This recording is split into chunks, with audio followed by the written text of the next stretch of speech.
Alors il existe deux façons de sauvegarder son travail.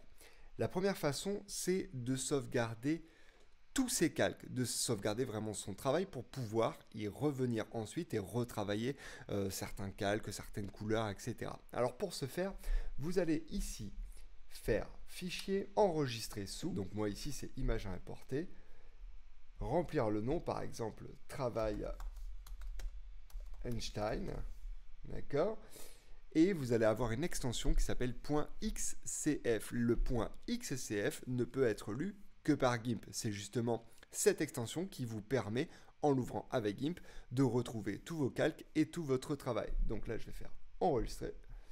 Et voilà qui est fait.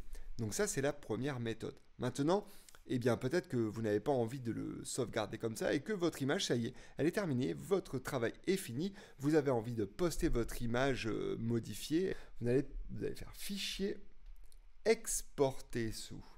Et en exportant sous, donc là je suis toujours dans le même dossier, vous avez une petite croix en dessous là, sélectionnez le type de fichier selon l'extension et il va vous permettre de l'exporter dans plein d'extensions possibles. Alors généralement les fichiers images les plus classiques que l'on va retrouver notamment sur internet, sur les réseaux sociaux ou autres, c'est les formats JPG, donc les formats JPEG.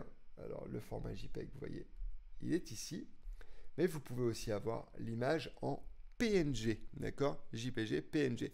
Le JPEG va contenir beaucoup plus d'informations. On va pouvoir beaucoup plus détailler un JPEG. Le PNG, lui, est moins lourd en poids. Donc c'est à vous de voir. Si vous avez un mail à envoyer, je vous conseille d'utiliser plutôt du PNG. Si en revanche vous voulez faire imprimer quelque chose en ayant un maximum de qualité, eh bien là, c'est plutôt le JPEG qui va être préconisé.